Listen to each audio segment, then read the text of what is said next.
അടുത്തത് കാർഷിക ഗവേഷണ കേന്ദ്രങ്ങൾ. അതിനെക്കുറിച്ച് പറയുന്നതാണ്.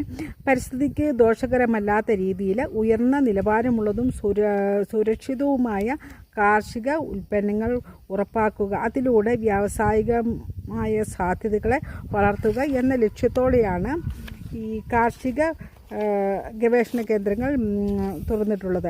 അപ്പം കേരളത്തിലെ പ്രധാനപ്പെട്ട കാർഷിക ഗവേഷണ കേന്ദ്രങ്ങളും അവ സ്ഥിതി ചെയ്യുന്ന ജില്ലയും സ്ഥലവുമൊക്കെയാണ് ഇനി പറയുന്നത്. കാപ്പി ഗവേഷണ കേന്ദ്രം ചൂണ്ടൽ വയനാട് ജില്ലയിലാണ്. വനം റിസർച്ച് ഇൻസ്റ്റിറ്റ്യൂട്ട് പീച്ചി, അത് തൃശ്ശൂർ ജില്ലയിലാണ്. റബ്ബർ റിസർച്ച് ഇൻസ്റ്റിറ്റ്യൂട്ട് കോട്ടയത്ത് തന്നെ. ഏലം ഗവേഷണ കേന്ദ്രം പാമ്പാടുംപാറ, അത് ഇടുക്കിയിലാണ്. ഇഞ്ചി ഗവേഷണ കേന്ദ്രം അമ്പലവയൽ വയനാട്.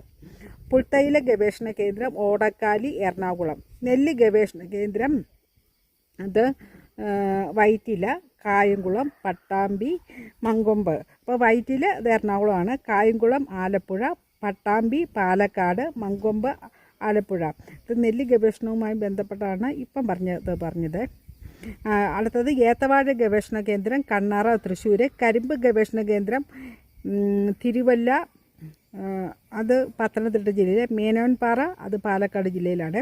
കുരുമുളക് ഗവേഷണ കേന്ദ്രം പന്നിയൂർ കണ്ണൂർ. കശുവണ്ടി ഗവേഷണ കേന്ദ്രം ആനക്കയം, അത് മലപ്പുറം ജില്ലയിലാണ്. മടക്കത്തറ, അത് തൃശ്ശൂർ ജില്ലയിലാണ്. കൈതച്ചക്ക ഗവേഷണ കേന്ദ്രം വെള്ളാനിക്കര, അത് തൃശ്ശൂർ ജില്ലയിലാണ്. കൈതച്ചക്ക റിസർച്ച് സ്റ്റേഷൻ വാഴക്കുളം, അത് എറണാകുളം ജില്ലയിലാണ്. അപ്പോൾ ഈ കാര്യങ്ങളൊക്കെ ഒന്ന് ഓർത്തിരിക്കുക.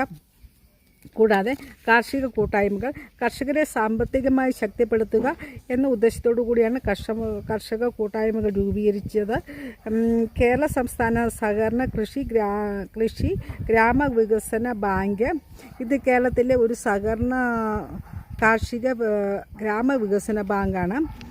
പിന്നെ അതുകൂടാതെ മിൽമ, കർഷക ഉൽപാദന സംഘടന, ഫാർമേഴ്സ് ക്ലബ്ബുകൾ, കാർഷിക സഹകരണ സംഘങ്ങൾ, കൃഷിഭവൻ കൂട്ടായ്മകൾ, കൂട്ടുകൃഷി, ഇതൊക്കെ ഇത്തരത്തിൽപ്പെട്ടതാണ്.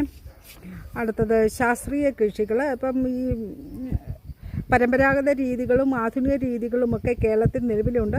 പ്രകൃതി സൗഹൃദപരമായ ഉൽപാദന ഉപാധികളുടെ പിന്തുണയോടെ പരമ്പരാഗതമായി കൈമാറിയ അറിവുകളുടെ പശ്ചാത്തലത്തിൽ പാടത്തും പറമ്പത്തും കൃഷി ഇറക്കുന്ന പതിവായിരുന്നു.